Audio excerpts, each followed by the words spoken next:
အစိတ်ပင်းကိုကိုက်ခံလိုက်ရတဲ့အမျိုးသမီးဟာနာကျင်လွန်းလို့ချက်ချင်းဆိုသလိုပဲဒူးထောက်ကြာသွားရှာတယ်။အဲ့ဒီနောက်အေရွန်ရဲ့လက်မောင်းတွေကဖျင်းအောင်ပြောင်းလာပြီးသူမရဲ့မျက်နှာကလည်းကြောက်စရာကောင်းလောက်အောင်ရုပ်ပြက်စင်းပြက်ပြောင်းလဲသွားပါတော့တယ်။ဘသူမှဘာမှမလုပ်နိုင်ခင်မှာပဲထိတ်လန့်စရာမြင်းကွင်းကြီးစတင်လာပါပြီ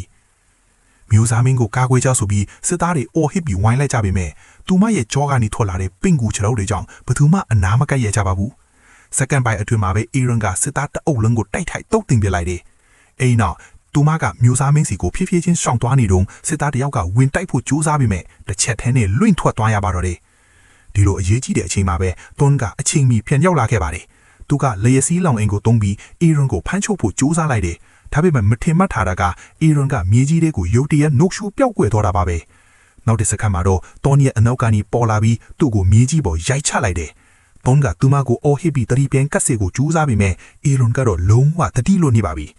တွန်းကသူမကိုကန်ထုတ်ပြီးလေစီးနဲ့ဖြစ်ဖို့ကြိုးစားပေမဲ့သူမကမြေချိုးပြီးထပ်ရှောင်သွားပြန်ရော။တွန်းတီလောက်မျိုးစားမင်းအခြေအနေကိုတွားကြည့်နေတော့အခြေအနေကပိုဆိုးလာပါပြီ။အေရွန်လက်ချက်နဲ့လဲကျသွားတဲ့စစ်သားတွေကယူတရက်ဇော်ဘီတွေအဖြစ်ပြန်နိုးထားလာကြပါလေရော။သူတို့ကကခြားရဲဘော်တွေကိုပါလိုက်ကြိုက်ကြပြီးအကြိုက်ခိုင်းရတဲ့သူတွေကလည်းချက်ချင်း virus ကူးစက်ကုန်ကြတယ်။အခြေအနေတစ်ခုလုံးထိနိုင်မထိနိုင်ဖြစ်ကုန်ပါပြီ။အဲ့ဒီအချိန်ပါပဲအေရွန်ပြန်ပေါ်လာပြီးအဆောင်နှစ်ယောက်ကိုတစ်ချက်ထဲအပြတ်ရှင်းပစ်လိုက်တယ်။မျိုးစားမင်းရဲ့ရင်ဘတ်ကိုအစိတ်လက်သေးနဲ့ထိုးဖောက်ဖို့လုပ်နေတော့တွန်းကဝင်ရောက်စီးနှင်းပြီးသူမရဲ့လက်သေးကိုဖျက်ချလိုက်ပါလာတယ်။နာကျင်သွားတဲ့အေရွန်ကတွန်းကိုကန်ထုတ်ပြီးမျိုးစားမင်းကိုတတ်ဖို့ထပ်ကြိုးစားတဲ့အခါတွန်းကသူ့ရဲ့အားကုန်တုံးပြီးမရေမတွေ့လိုက်တဲ့လက်ရစီးတန်းတွေကိုစင့်ခေါ်လိုက်ပါတော့တယ်။အေရွန်လဲကျသွားတာကိုမြင်တော့မှဇော်ဘီတွေအားလုံးထိုက်လိုက်ပြီးထွက်ပြေးကုန်ပါတော့တယ်။